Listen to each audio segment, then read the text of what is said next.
So the PS5 and the Xbox Series X have both been out for over a year now, and I myself have had them for about as much time. Over the last year of having these systems, there's a lot that I like and a few things that annoy me as well. In this video, I'm going to be talking about each individual console, what my experiences were, and if you are someone who is on the fence trying to figure out which system might be best for you, hopefully this video will be of some help. If you like this type of content, let us know by hitting that like button, and let us know in the comments down below as well which system you prefer. Are you Team Xbox or Team PlayStation? Without any further delay, let's get right into my first year's experience with each of these systems. So let's kick things off with the console that I picked up first, and that is the PlayStation 5. The PlayStation 5 is the system I was honestly most excited for at the time. I've been mostly a PC gamer since the last console generation, and I had a PS4 for all of the Sony exclusives, and I was just never really interested in the few Xbox One exclusives that they had to offer. When I had the PS4, I played it pretty much exclusively for PlayStation's first-party titles, and I figured I would pick up the PS5 for the same reason. And honestly, when the system was first revealed, I was not a fan of this design. And I thought there was no way this could look good in any sort of entertainment center or in any sort of living room setting. But if I'm gonna be honest, the design of the PS5 has really grown on me, like a lot. Admittedly, it's not really easy to fit on most shelves. I pretty much had to have it on my entertainment center in its vertical format, but when positioned this way on my entertainment center, I honestly think it looks great. The contrast of the white and the black on both the console and the controller are really nice, and no matter where it's placed on your entertainment center, it's really just bold and stands out design-wise, kind of like a conversation piece almost. I think it's a fair criticism for those who don't like the design and want a system that sort of blends into the background, but for me personally, I think it adds a lot of personality to the game room, and I just really love it. Moving on, let's talk about games. So far, 1 year in, there have been a lot of great games for the PS5. Everything from the Demon's Souls remake to Spider-Man Miles Morales to Ratchet & Clank Rift Apart or even Deathloop. These are all excellent games, just to name a few that are available for the PS5 right now. But if I'm gonna be honest with myself, the game that I had the most enjoyment out of for the PS5 is still its pack-in title, and that's Astro's Playroom. Now, don't get me wrong, this isn't a knock at any of the games that have come out to the PS5 so far. It's just, I have had such a good experience with Astro's Playroom that it's just still my favorite title for the PS5. It's a full-fledged game that takes you on a nostalgia trip throughout PlayStation's history that really highlights the potential of what the PS5's DualSense controller can do. In my opinion, for having these systems for around a year now, what makes the PS5 stand out from the Xbox isn't necessarily the graphics, it isn't the SSD, and to an extent, it's not even necessarily the games, but it's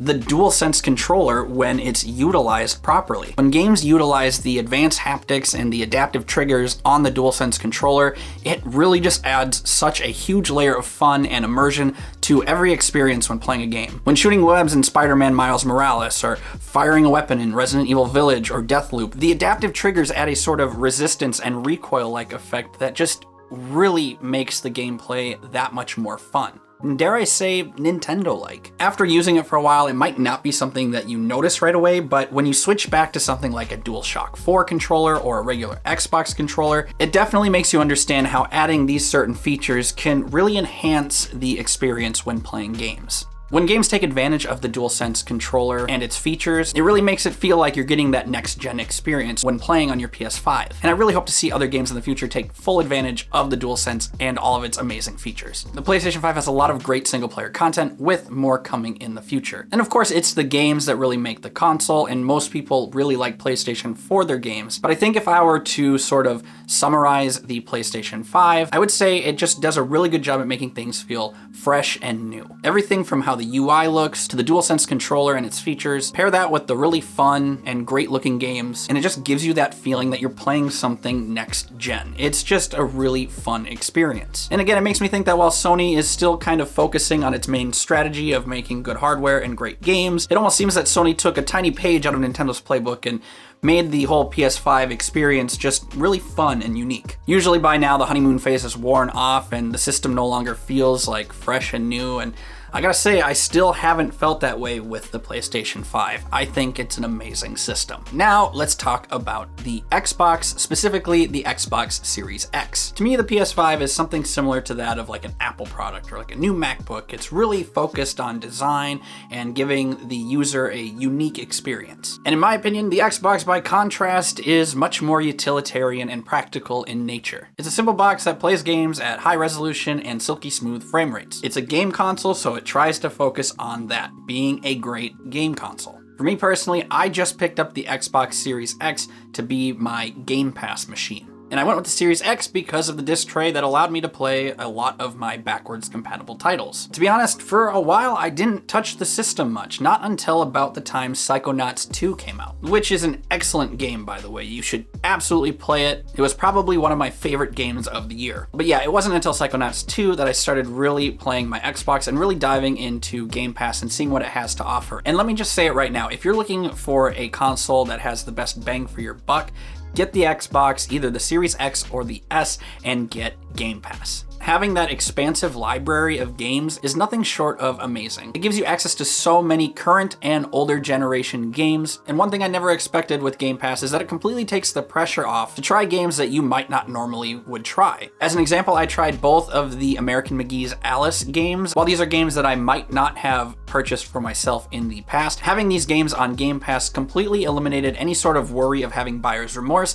and I got to experience games that actually I really enjoyed. And not to mention, with games now costing $70 to pay for up front, having Game Pass and having access to those new released first-party titles from Xbox, not having to pay that $70 up front and just paying the $15 a month fee is just a great value. This is something I would have absolutely killed for growing up, and yeah, it's just having access to all these games at such a fair, affordable price is excellent. Definitely, Game Pass is something worth looking into. When talking about unique features or experiences, I don't think outside of Game Pass there's much else to talk about in regards to the Xbox, except for Quick Resume. It gives you this really cool ability to almost instantly toggle between a handful of different games, and it's an awesome way to just squeeze time into as many games as possible. If I don't have a lot of time for a gaming session on a particular day, I could put maybe 15 minutes into something like Fable 2, and then quickly swap over to play some of Halo Infinite's campaign, and then just simultaneously switch back to Fable and resume exactly where I left off.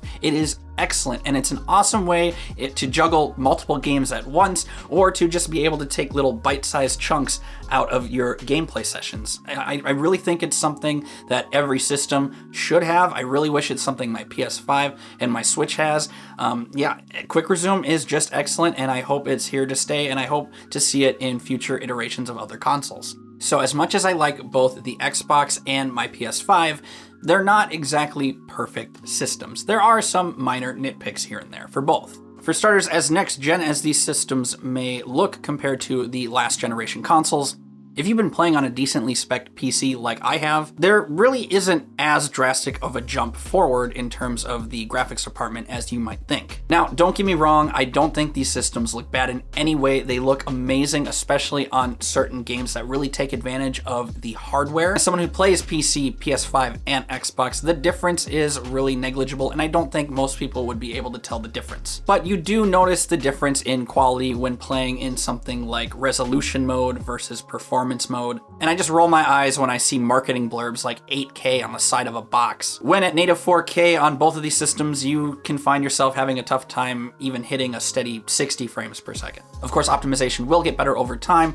but I just wanted to make this point because if you're going in expecting to have these mind-blowing graphics and this huge experience, I just wanted to bring this up to maybe help hamper your expectations a little bit. As far as other random nitpicks go for the Xbox in particular, I don't really think the UI is that great. I've often found myself fumbling around trying to navigate through certain settings or struggling to find certain applications, and it just could be my lack of familiarity with the Xbox system. Like I said, I never had an Xbox One, so maybe if I had one of those, my experience would be a lot different when using the Series X, but I just feel like the UI experience could be greatly improved upon. I think in terms of of ease of navigation and that sort of thing, the PS5 just does it a little bit better. My other complaint is with the system's storage sizes, and it's not entirely their fault, to be fair, but both of these systems have less than 1 terabyte of storage to utilize for downloading games, with the PS5 having even less available storage out of the box. More and more games are requiring higher storage sizes, and